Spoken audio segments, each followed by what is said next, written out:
ये सोमवीर मोटा नाम का एक क्रिमिनल जिसके खिलाफ करीब 26 मुकदमे अलग अलग अपराधों में इसके रिकॉर्ड में हैं। इसको कल यूएसए से डिपोर्ट करा के इंडिया वापस लाया गया है। अभी ये जैसे आपको पता है कि हरियाणा पुलिस में एसटीएफ के द्वारा जो विदेश में बड़े अपराधी हैं उनके खिलाफ खास अभियान चला के और उनको भारत प्रत्यार्पित कराने के लिए लगातार प्रयास चल रहे हैं। इसी कड़ी में आपने देखा था पिछले महीने ही अमन भैंसवाल को इंडिया लाया गया था। उससे पहले लखविंदर लखा को यूएस से लाया गया था। इसके अलावा 10-12 जो और क्रिमिनल दूसरी कंट्रीज़ में डिटेन और अरेस्ट करा रखे हैं, इनके प्रत्यार्पण की हमारी कार्रवाई चल रही है लगातार। तो इसी कड़ी में जो ये अपराधी है सोमवीर, इसके खिलाफ 26 मुकदमे, जिनमें से 10 मुकदमे हत्या के अपराधों के और बाकी लूट, डकैती, आर्म्स एक्ट के मुकदमे हरियाणा, दिल्ली और राजस्थान में दर्ज हैं। ये 2022 में अभी तक पूछताछ में पता चला है कि 2022 में जेल से जमानत पे आने के बाद में नवंबर 2023 में इसने गाज़ियाबाद के एक फर्जी पते पे आइडेंटिटी डॉक्यूमेंट बनवा के वहाँ से पासपोर्ट अर्जित किया और उस पासपोर्ट का इस्तेमाल करके जनवरी 2024 में ये पहले मुंबई और मुंबई से फिर थाईलैंड और थाईलैंड के बाद में ये फिर दुबई चला गया था। दुबई करीब ये 4-5 महीने बिताने के बाद उसके बाद में स्पेनिश वीज़ा लेके वहाँ से स्पेन के लिए निकला और स्पेन के बाद निकारागुआ की फ़्लाइट लेके ग्वाटेमाला होते हुए ये एरिज़ोना बॉर्डर से यूएस में सितंबर 2024 में यूएस एंटर कर गया और उसको वहीं पे फिर बॉर्डर पेट्रोल की जो प्रोसेसिंग होती है वहाँ पे इसको अरेस्ट करके एक डिटेंशन सेंटर में टेक्सास में भेज दिया गया था। हमने एसटीएफ ने इसकी भागने के बाद में जो डिटेक्ट होने के बाद में इसका रेड कॉर्नर नोटिस फरवरी 2024 में दर्ज करा दिया था। इसके अलावा इसका पासपोर्ट रद्द कराया गया था और इसकी डिटेल यूएस की लॉ इन्फोर्समेंट एजेंसीज़ को और इंटरपोल के माध्यम से अलग अलग माध्यमों से इनको डिटेल शेयर की गई थी। इसी के कारण इसका लगातार डिटेंशन सेंटर से अरेस्ट की वो बनी रही और इसके बारे में इसके डिपोर्टेशन के लिए हमारे प्रयास जारी थे। तो करीब 17 महीने की यूएस के डिटेंशन सेंटर में इसकी कैद रहने के बाद कल इसको वापस इंडिया डिपोर्ट किया गया है उस रेड कॉर्नर नोटिस के अगेंस्ट। सर किस गैंग से ताल्लुक है सर?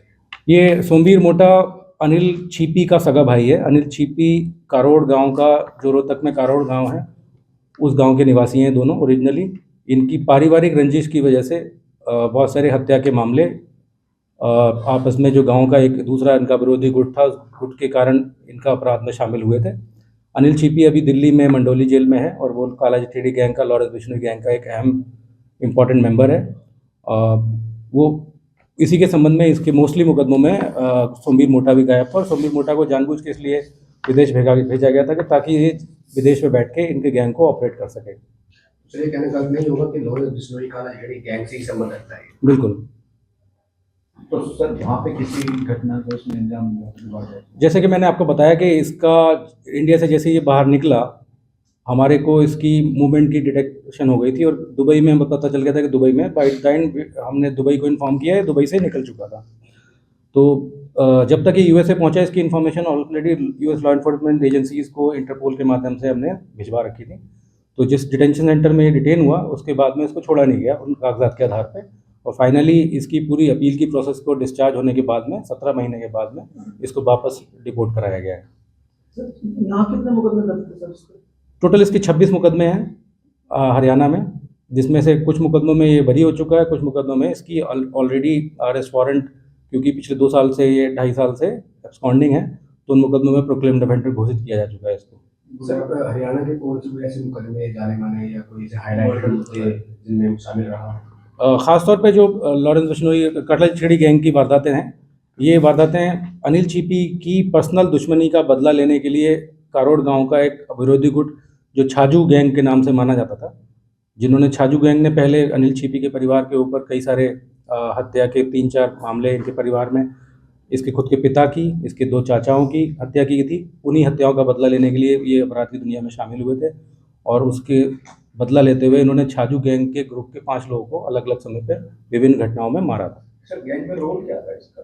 क्या ये इस अनिल छीपी का सगा भाई होने के कारण हत्या के सारे मामलों में, प्लानिंग में, एग्जीक्यूशन में, बहुत सारे घटनाओं में मौके पे मौजूद होकर गोली चलाने में शामिल रहा है और ये अनिल छिपी के गैंग को आगे ऑपरेट करने के लिए जिस तरह से दूसरे गैंग की सीख के वापस यूएस जाके उस गैंग को रिमोटली ऑपरेट करने के लिए इसको विदेश भेजा गया था, बट टाइमली एसटीएफ के इंटरवेंशन से इसको अरेस्ट कराया जा सका और उसके बाद में ये लगातार कस्टडी में रहा। इसलिए गैंग को चलाने का या उसको आपराधिक वारदातें यूएस में रहते हुए ये नहीं कर पाया क्योंकि ये डिटेंशन में था। सर किसकी मदद से पासपोर्ट बनाने की बारी है? इसकी इन्वेस्टिगेशन अभी चल रही है, बट कुछ हम लोग के नाम अभी आए हमारे को पता चले हैं। जिसने पासपोर्ट इसका बनवाया था वो अभी वांछित है।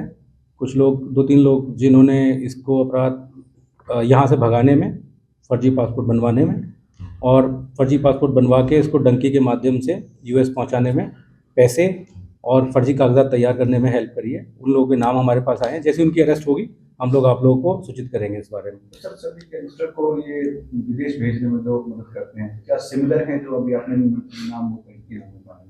हमने जैसे मैं बताया कि हमने फर्जी पासपोर्ट के बहुत सारे मुकदमों की इन्वेस्टिगेशन की और बहुत सारे जो अलग अलग मॉड्यूल हैं 8-10 मॉड्यूल्स को हम लोगों ने डिटेक्ट करके उनको अरेस्ट किया, उनको ख़त्म किया है। और ऐसे ही डंकी के और जो इलीगल ह्यूमन ट्रैफिकिंग के अलग अलग नेटवर्क थे जिसमें ख़ास तौर पे गैंगस्टर्स को बाहर भेजने के लिए उनका शामिल रहे हैं, उन लोगों को भी हमने समय समय पर गिरफ्तार किया है। हमारे पास करीब 32 या 33 पासपोर्ट एक्ट की FIRs को हम लोग इन्वेस्टिगेट कर चुके हैं अभी तक या कर रहे हैं। उन्हीं में से भी इसकी भी FIR अभी पेंडिंग है। इसी FIR में हमने इसको रेड कॉर्नर नोटिस करवाया था और इसी FIR के अंतर्गत इसकी गिरफ्तारी की गई है। आज इसको अदालत में पेश करके इसका रिमांड लिया जाएगा और आगे इसके द्वारा अलग अलग समय पे किन किन लोगों के संपर्क में था और कौन दूसरे अपराधियों के संपर्क में था ये पता किया जाएगा।